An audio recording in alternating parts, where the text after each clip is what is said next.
Came across an interesting article. I would like to share the article. You could check out the article yourself in the description section of this video. I'm going to read through the article. It's a pretty long article, so bear with me. Title of the article is 36 Things You Didn't Know About the Incredible Bruce Lee.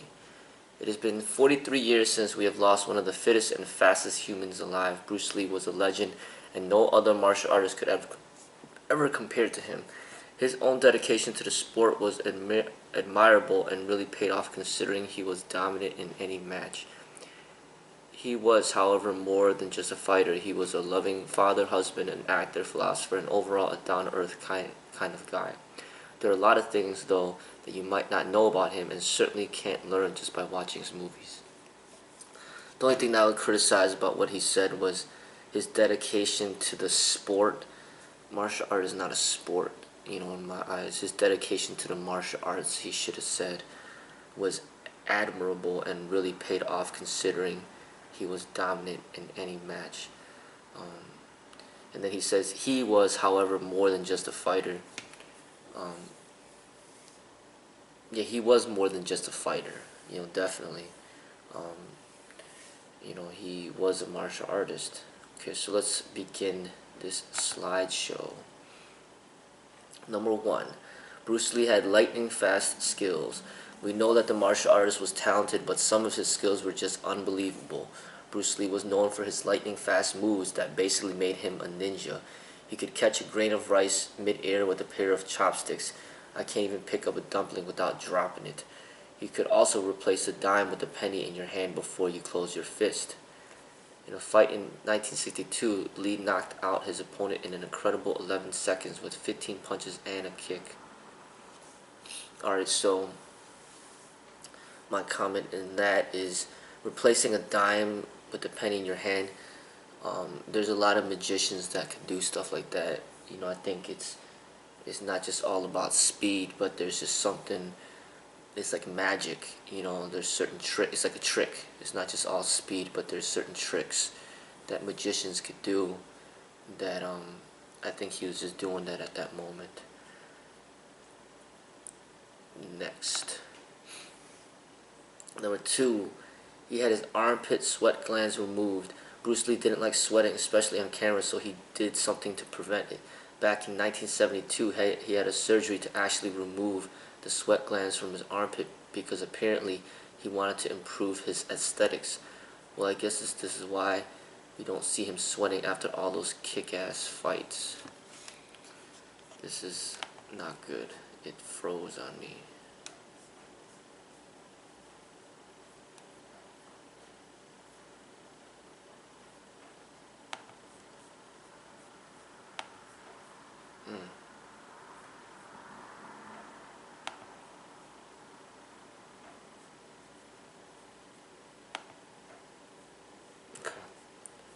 Hopefully it's okay now.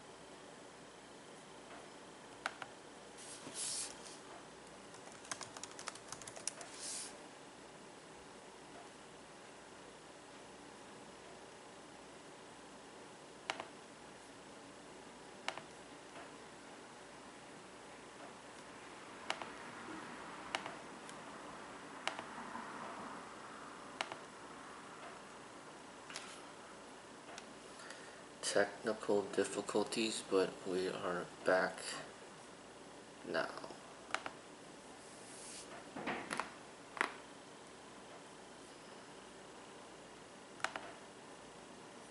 Okay, and then there were speculations that since he couldn't sweat out toxins, maybe it contributed to his unexpected death. I actually never knew that he had his sweat glands removed. Number 3, he was a stoner. I guess marijuana doesn't make the martial artist lazy and eat a bunch of junk food. Lee was known to use cannabis daily, with his favorite being Nepal hashish, one of the strongest species in the world. He would either chew it or sometimes eat cannabis brownies, something he has been doing for 10 years, 10 or so years.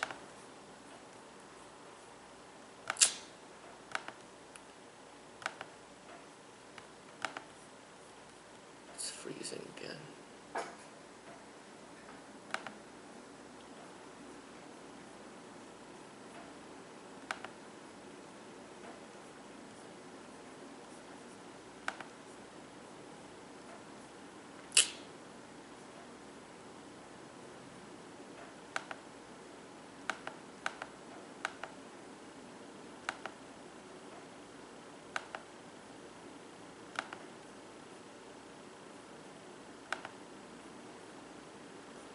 Okay. There was speculations that his marijuana use led to his death, as the autopsy did reveal he had pot in his stomach, but it was never proven.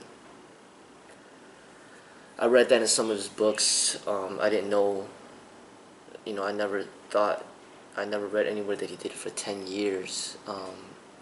But I did read in one of his books that he had an allergic reaction to the cannabis, and the doctors, he almost died before he actually did die, and the doctors were saying to stay away from the cannabis because his body was having an allergic reaction to it, and that if he does it again he might die, and then he ended up doing it again. So that to me made me speculate whether or not it was purposeful to almost commit suicide, because if you know you're allergic to something and you go ahead and do it anyway, it's almost like a suicidal thing. It's almost like somebody that knows they're allergic to peanuts, and if they eat peanuts they know they're going to die, and then they go ahead and do it. That's what I read in the other book, that he did have a near-death experience, and the doctor specifically said stay away from the marijuana. That's one thing that I don't follow, even though I admire Bruce Lee, I'm not going to do everything that he did. I don't support marijuana, even though it is legal in some states now. I still don't support it. I just feel that it's not healthy, that you could do without it. So that's something that me and Bruce wouldn't really have in common. The whole sweat gland thing, I don't really have that in common with him either. Number 4, Lee was born in the year of the dragon. I bet this doesn't surprise you. Lee was born in San Francisco, California in 1940, which was the Chinese year of the dragon. Not only that, but he was born in the hour of the dragon according to the Chinese zodiac, and supposedly gave him a strong and fortuitous omen. Apparently his astrology sign also hinted that he would die at an early age, and Lee actually said that he will die at half his father's age. The martial artist was 32 when he died. His father, Lee Ho Chuen, was 64 when he passed away. Looks like Lee was correct in his predictions.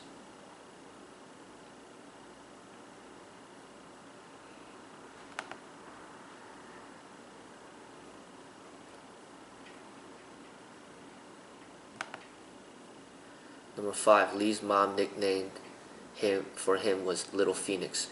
Lee's mom, Grace Ho, was superstitious and tried to find a loophole, per se, in her son's early death fate. She originally gave Bruce Lee the nickname Saifong, which means Little Phoenix, because she believed that evil spirits wanted Bruce to be a girl, so Ho thought that a feminine name would prolong his life. I guess it didn't work. He actually has many Chinese names, but the name Bruce was given to him by a nurse after he was born. His library had number 6, his library had over 2,000 books in it. Besides being a martial artist and an actor, Lee was also a philosopher and a scholar. He was always reading during his spare time and had a library with over 2,000 books in it, mainly philosophical texts and philosophy books. He believed that knowledge led to self-knowledge, and that martial arts were his way of self-expression.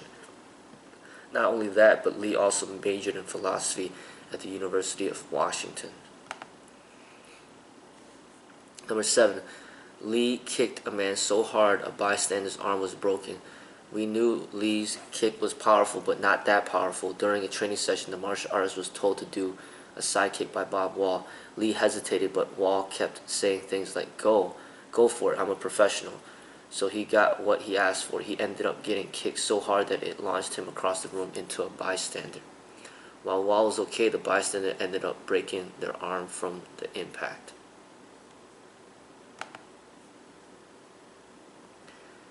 He did 5,000 punches a day. I guess practice makes perfect. Lee's training routine consisted of throwing 5,000 punches a day to perfect his technique. This is why he could give lightning quick knockout jabs and have a striking speed of 5/100ths of a second from 3 feet away. It's no wonder that he is known as one of the most influential martial artists of all time. In the books that I read, as far as his training regimen of what he recommended, he said 2,000 punches and 1,000 kicks. So, that's what I read from the other books. Number 9, Lee used his own voice in all his movies. The actor started doing films at a young age, and by the time he turned 18, he had done 20 movies. It was a common technique in Hong Kong film industry to use voice actors for the martial artist actors. Lee, however, didn't want to use a voice actor because he wanted to do the speaking parts himself. He got his wish and was able to use his own voice in all his movies.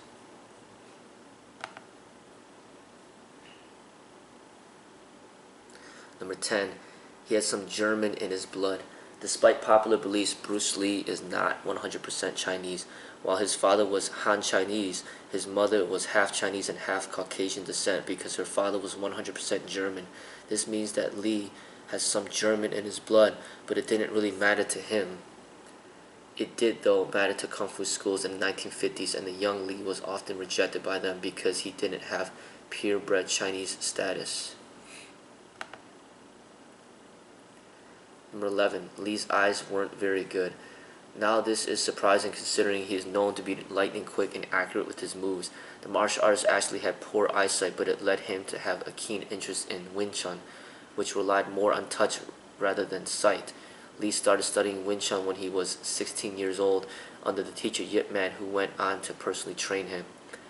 At the time, contact lenses were relatively new, so Lee ended up being one of the first people to wear them.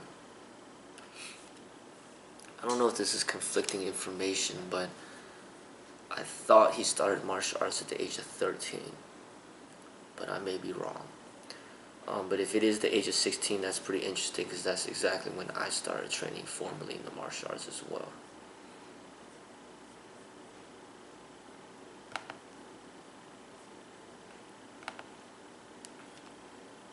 Number 12, he wanted to fight Muhammad Ali. It certainly would be a fight of the century if Bruce Lee ever got to verse the great Muhammad Ali, but unfortunately it never happened. The martial artist very much admired the boxer and thought his speed and technical ability was better than his. Still, he wanted to see if he could fight the man in person to see who was truly the greatest and publicly announced his interest in a matchup with Ali. The match never happened, but we can only dream.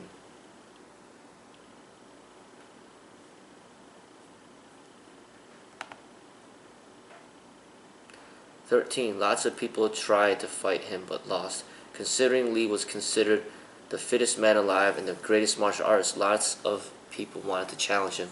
Sometimes people would just randomly attack him on the streets, but they always failed. In fact, Lee has never lost a fight. A memorable confrontation happened while filming Enter the Dragon, where one of the on-set extras challenged him to a fight, but it certainly didn't end well for him. This kid was good. He was no punk. He was strong and fast, and he was really trying to punch Bruce's brains in, but Bruce just methodically took him apart. Number 14, Lee could puncture a can with his fingertips. I guess breaking wood with your hand isn't as impressive anymore. Lee's fingertips were so strong that they could puncture a hole in a thick metal can. This was before cans were made of aluminum, so it certainly wasn't an easy task. He showed this skill a lot, and you could see it being done in the movie The Big Boss. If you ever saw Lee wearing band-aids on his fingers, this was the reason why. Number 15, he made focus gloves and kicking shields popular.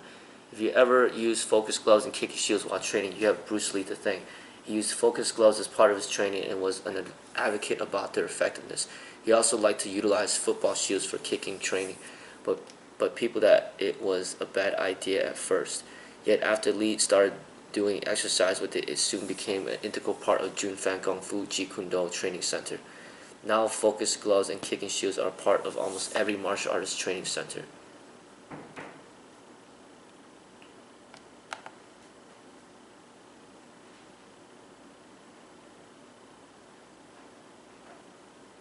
Number 16, he didn't know how to swim.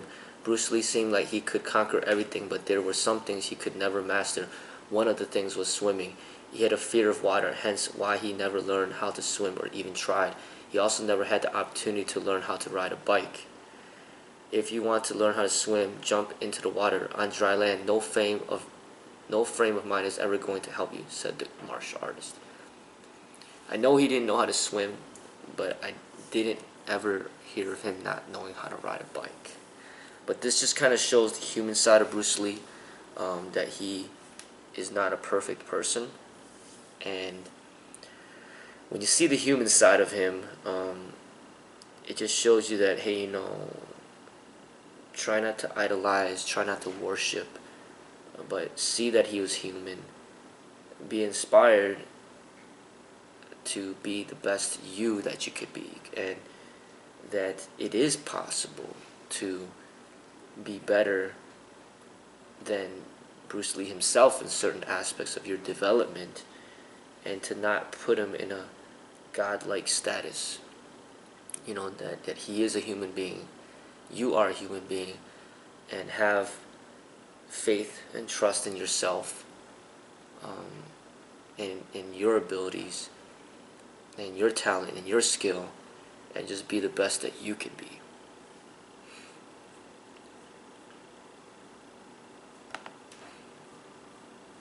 Number 17, the funeral scenes in The Game of Death were from Lee's actual funeral.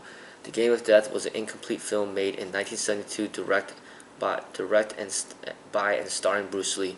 Unfortunately, he died before the movie was completed, but they did manage to get in 100 minutes of footage before his death. Instead of just abandoning the movie, the screenwriters just rewrote the script and added shots from the late actor's funeral. So those scenes with the open casket with Lee's emballed face are real. Number 18, he couldn't really drive. His bad eyesight may not have affected his fight skills, but it did with other activities. This included driving and hand-eye coordination with objects. Because he wasn't a good driver, he had his friend Steve Golden be his chauffeur. He also wasn't a good handyman around the house for the same reason, so I guess he hired people to fix things. I didn't know that he was not a good driver, and I didn't know his eyesight was that bad either.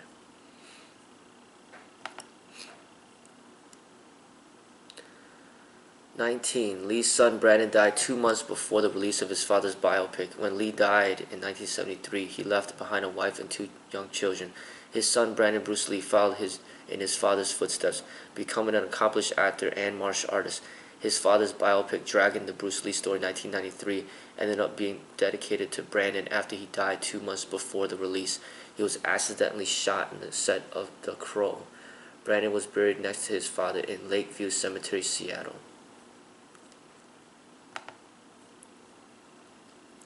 Number 20, Lee's death certificate says, death by misadventure. Honestly, if anyone is going to have death by misadventure listed as their cause of death, it will be one of the greatest martial artists ever. The term itself means an unnatural death, such as an accident, suicide, or homicide, and Lee's death was considered a mystery. After further investigation, it was concluded that he had an acute cerebral edema from an allergic reaction to his medication, Equagesic. Lee once said, "If I should die tomorrow, I will have no regrets. I did what I wanted to do. You can't expect more from life." Well, he certainly did live a great life.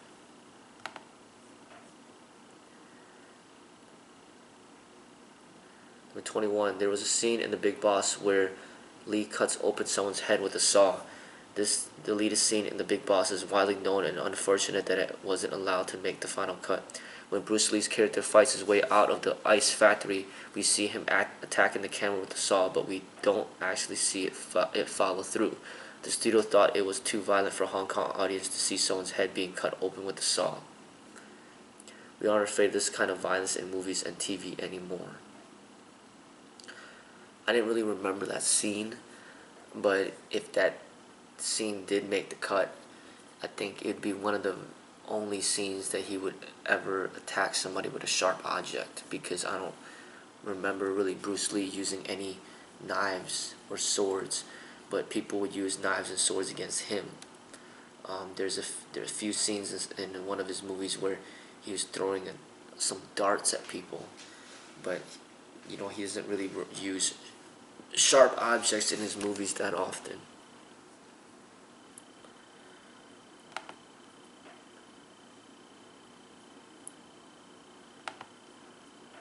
Number 22, he used to wear old Coke bottle glasses.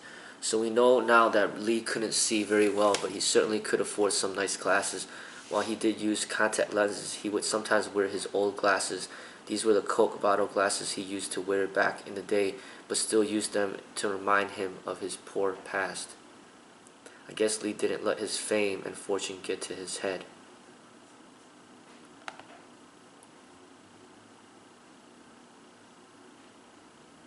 Number 23, Lee was secretly filmed and put in his friend's movie. 1 month after the actor started filming Enter the Dragon, he found out that the production company Star Seas Motion Pictures listed Bruce Lee as the leading actor in Fist of Unicorn. This came as a surprise considering all he did for that movie was help out with the choreography as a favor to his good friend Unicorn Chan. Apparently the producers of that movie secretly filmed the martial arts and put those scenes in the film to promote the film. He was going to sue the production company, but decided that his friendship with Chan was more important.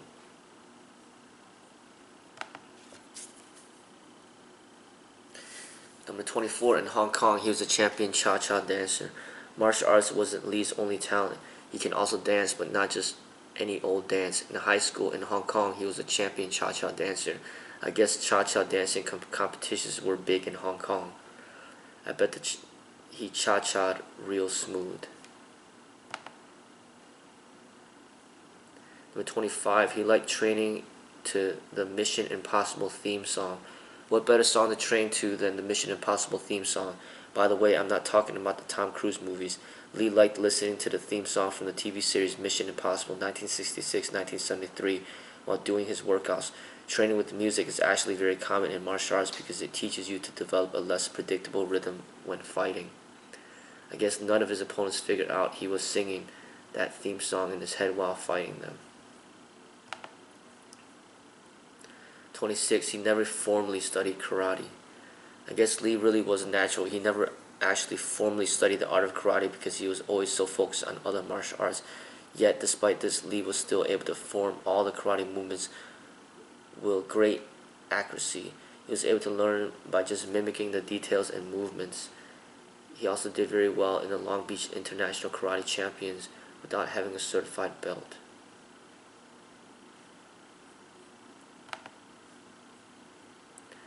In 27, Jackie Chan did a lot of fights with him in movies. The other popular Hong Kong martial artist was Jackie Chan, who was oftentimes compared to the late Bruce Lee. When he was 17 years old, he acted as a stuntman in Lee's movies Fist of Fury and Enter the Dragon. In the later, Lee is memorable for beating up Chan and snapping his neck. Jackie Chan's stage name was Sing Lung, which meant Become the Dragon, to emphasize him being the new Bruce Lee.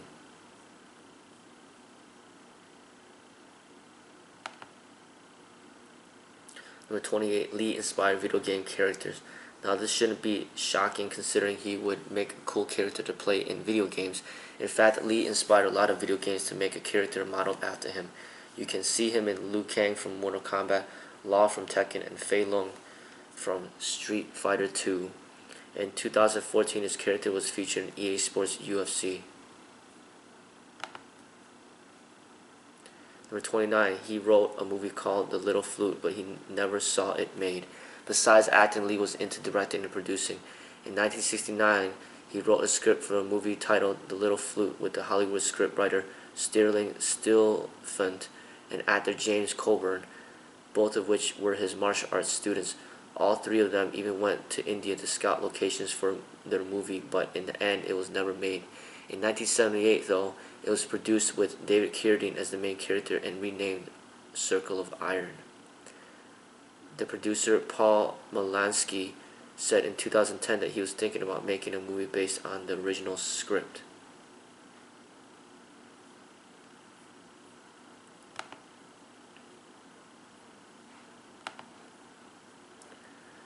A lot of celebrities were trained by him. Lee trained many students in his martial arts, and some ended up turning out to be well-known celebrities. Some of his students were Steve McQueen, James Coburn, Kareem Abdul-Jabbar, Roman Polanski, and many more. Most notable, Chuck Norris, who trained alongside Bruce Lee. At their late teacher's funeral, McQueen, Coburn, and Norris were pallbearers. 31. He wasn't allowed to be in the Army. During the draft in 1963 for the Vietnam War, Bruce Lee was one of the many that had to enlist. He didn't get to be shipped off to Vietnam, though, because he actually failed his basic military physical. It certainly wasn't because he wasn't fit enough, but rather his eyesight wasn't good enough to be in the Army. It was probably a blessing for him. In another book that I read, from what I remember, he wasn't forced to enlist, but he actually signed up for it, and then the book said the reason why he wasn't allowed to be in the Army was because one of his legs was longer than the other by like 2 or 3 inches or something like that, and because he wasn't proportionate, they didn't allow him to enter the Army. That's what that other book said.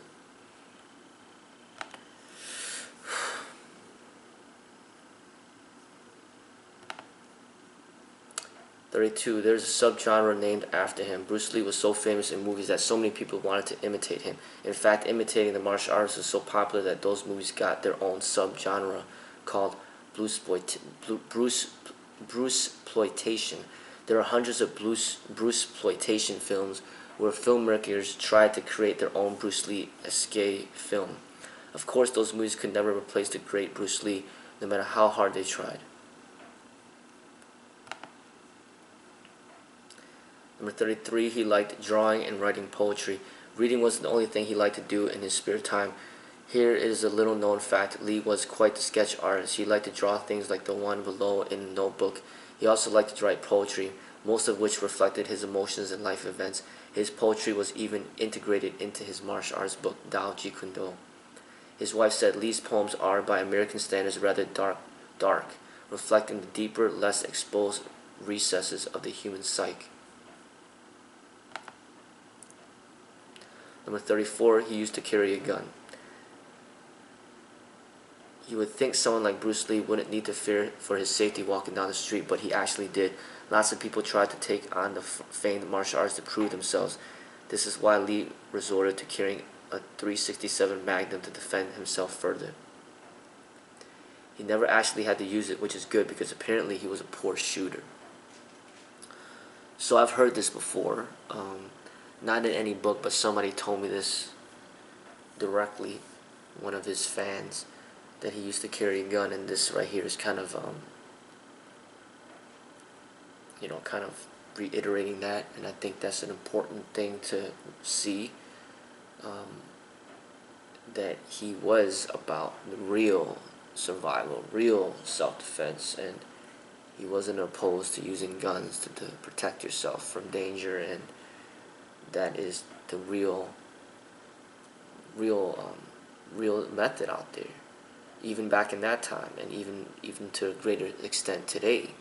It doesn't really make sense to practice martial arts and claim that you want to defend yourself and protect yourself, but then you're not utilizing modern technology to enhance your ability to survive.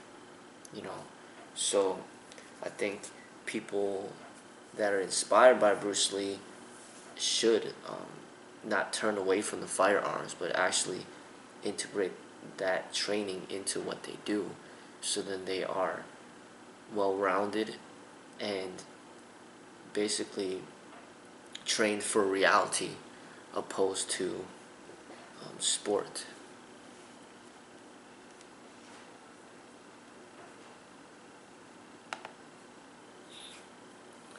Number 35, Lee was a leader of a gang when he was a teenager. When he was younger, living in Hong Kong, he used to get into a lot of street fights. He was even the leader of the gang, the Tigers of Junction Street, but he didn't really know how to fight without his friends backing him up.